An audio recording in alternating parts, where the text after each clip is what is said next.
दोस्तों, warm up में इतना प्रचंड था प्रहार, तो सोचिए असली वार में क्या होगा। पाकिस्तान की सरहदों पर उस वक्त डर की ऐसी लहर दौड़ गई जब भारत ने एक के बाद एक ऐसी मिसाइलें दागी कि पूरा इलाका धुआं धुआं हो गया। और ये सिर्फ शुरुआत थी, असली खेल तो अब शुरू हुआ है। कहते हैं ना, जब शेर घुर्राता है तो जंगल थर्रा जाता है। और इस बार भारत का टारगेट सिर्फ चेतावनी देना नहीं था, बल्कि दुश्मन के होश उड़ा देना था। एक तरफ आकाश में मिसाइलों की बारिश हो रही थी, तो दूसरी तरफ समंदर के सीने को चीरते हुए टारपीडो अपनी आग उगल रहे थे।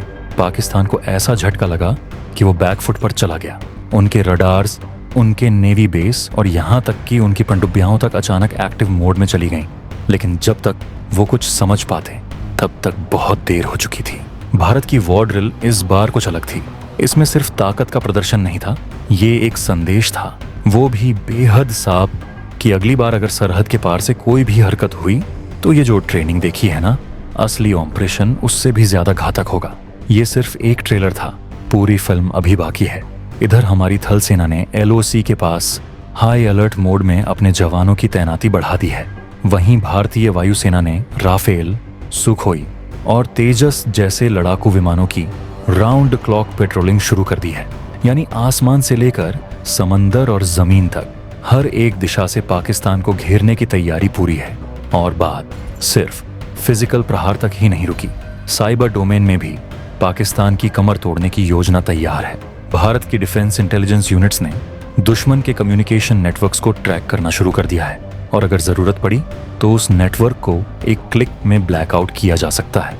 इतना ही नहीं, भारत की सबमरीन फ्लीट ने भी अरब सागर की गहराइयों में अपनी पोजीशन ले ली है। यानी पाकिस्तान के पास अब कोई ऑप्शन नहीं बचा, न हमला करने का, न ही भागने का। और ऊपर से भारत के नए लॉयल विंगमैन ड्रोन, जो बिना पायलट के दुश्मन के इलाके में घुसकर उनके बंकर तक को तबाह कर सकते हैं, अब एक्टिव मोड में आ चुके हैं। इस पूरी रणनीति का सबसे अहम हिस्सा था ब्रह्मोस और पृथ्वी सीरीज की लाइव फायरिंग।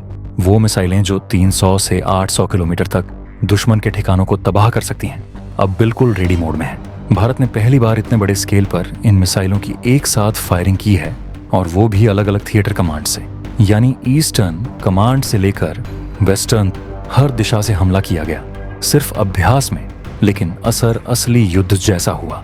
पाकिस्तान के इंटेलिजेंस सिस्टम्स की हालत ऐसी हो गई कि कई एयरबेस को खाली कराना पड़ा।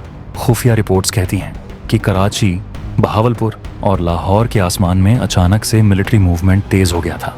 डर इतना था कि उन्होंने अपने A-1 125 डिफेंस सिस्टम को फुल एक्टिव मोड में डाल दिया। लेकिन असलियत ये है कि भारत अब सिर्फ बाउंड्री तक सीमित नहीं है। DRDO की स्पेशल टीम ने हाई स्पीड टारगेट्स को डिटेक्ट करने वाली एक नई रडार तकनीक का सफल परीक्षण किया है, जो अब भारतीय सीमाओं के बाहर तक नजर रख सकती है। ये तकनीक स्पेस बेस्ड है, यानी दुश्मन अगर किसी दूरदराज पहाड़ या समुद्र के नीचे भी छुपा हो तो वो बच नहीं सकता। इस बीच भारत की मिलिट्री लॉजिस्टिक सप्लाई को भी अब AI टेक्नोलॉजी से जोड़ा गया है। अब युद्ध के दौरान टैंक, फ्यूल, गोला बारूद और मेडिकल सप्लाई को एकदम रियल टाइम में फ्रंटलाइन पर पहुंचाया जा सकता है। और यही वो तकनीकी बढ़त है जो भारत को अजेय बना रही है।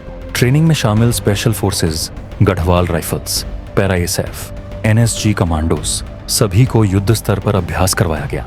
C-16 ग्लोब मास्टर और हर्क्यूलिस एयरक्राफ्ट से रात के समय पैरा ड्रॉपिंग करवाई गई, ताकि दुश्मन को नींद में ही तबाह किया जा सके। ये सारी कवायद सिर्फ दिखावे के लिए नहीं थी, ये एक अल्टीमेट प्रिपरेशन थी। अब बात करते हैं असली मैसेज की। भारत ने यह बता दिया है कि अगर दुश्मन ने अब एक कदम भी सरहद की तरफ बढ़ाया, तो भारत का जवाब पहले से कहीं ज्यादा घातक, पहले से कहीं ज्यादा तेज और पहले से कहीं ज्यादा निर्णायक होगा।